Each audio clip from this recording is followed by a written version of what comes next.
আমরা যখন শুরু করতে বলবো তখন তাই কষ্ট করে দেন কোরবানি শুরু করতে পারেন। আচ্ছা, আপনার নাম কি, বাবার নাম কি, আসলে আপনার বিয়ে হয়েছে কবে, আপনার হাজব্যান্ডের কি পেশা, মানে কি কার্যক্রম করছে যার বিরুদ্ধে আপনি প্রতিবাদ করছেন, থানায় অভিযোগ করছেন, সর্বশেষ রমজান ব্যবসাতে যে এই ঘটনাটা করছে সেটা আপনি একটু বর্ণনা করুন। বৈশাখ আমার নাম শুরু করবো না। হুম। মানে বৈশাখ আমার নাম সাথী আক্তার, আমার দেশের বাড়ি কুষ্টিয়া। আর আমার স্বামীর নাম হলো আমির হোসেন, ওদের এটাকে বাড়ি বন্ধ করে দাও। সিন্ধুরে। এখন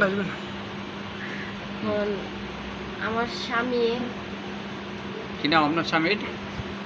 আমির হোসেন, আমির হোসেন। ওর বাড়ি কোথায়? সিন্ধুরে।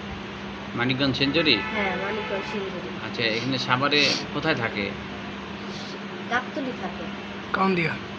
গাবতলি মানে কোথায়? হ্যাঁ, গাবতলি কোথায়? দিয়াবাড়ি। দিয়াবাড়ি। হুম।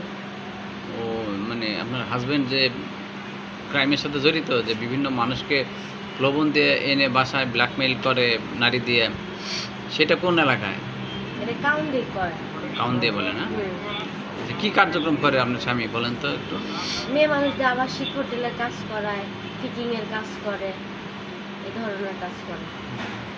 কতগুলো লোককে ফিটিং দিছে এ পর্যন্ত? তাও তো বেশি হইব, 20-30টা এরকম। আজ 1.5 বছর ধরে এগুলা করে। 1.5 বছর ধরে এগুলা করে না? হুম। কিভাবে ফিটিং দেয়? মেয়েদের দিয়ে মেসেজ করে আনায়। আমার স্বামী বিদেশ থাকে, একটা বন্ধুত্ব সম্পর্ক, এইগুলা ধরনের কথাবার্তা বলে বাসায় লোক নিয়ে আসে। তারপর আনার পরে আনার পরে এই যে আটকায় মারধর করে টাকা পয়সা দেয়। না হলে টাকা পয়সা না দিলে ফ্যামিলিতে ফোন দিব, থানায় নিয়ে যাব, ক্লাবে নিয়ে যাই, বিচার করব, এই ধরনের ভয় দেখাইয়া আপনার টাকা পয়সা দেন মানুষের কাছ থেকে। আচ্ছা, ওই যে ব্যাংক লোনের কথা বলে মানে রমজান আলী নামের এক ব্যাংক ম্যানেজারকে বাসায় ডেকে নিয়েছিল, এই ব্যাপারটা আপনি জানেন?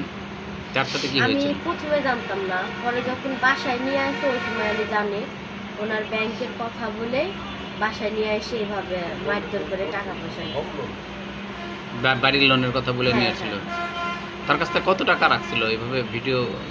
ওনার নগদ মনে হয় ব্যাংকের থেকে 1,24,000 উঠাইছে, আর নগদ মনে হয় 2-3 লাখ ছিল, ওইটা নেছে। আচ্ছা, ও ওনার সাথে কে কে ছিল? ওই আপনার হাজব্যান্ডের সাথে যে একটা মহিলা ছিল সেটা কে? ওটা হলো ওর বউ, পরিচয় তো ওই জায়গায় বাসা নিয়ে রাখছে। আচ্ছা, আচ্ছা। আপনি কি এগুলোর প্রতিবাদ করছেন? হ্যাঁ, প্রতিবাদ করছিলাম বলে আমার ডিভোর্স দিচ্ছে আমার স্বামী। আচ্ছা, এ ব্যাপারে আপনি কি কোনো অভিযোগ দায়ের করেছেন, থানাতে জানাইছেন? হ্যাঁ, সাভার থানাতে জানাইছেন। লিখিত অভিযোগ দিচ্ছেন? হ্যাঁ, মানে আপনি কি বিচার প্রার্থী? অবশ্যই। যে অপরাধ করবো অপরাধের শাস্তি পাইবো না।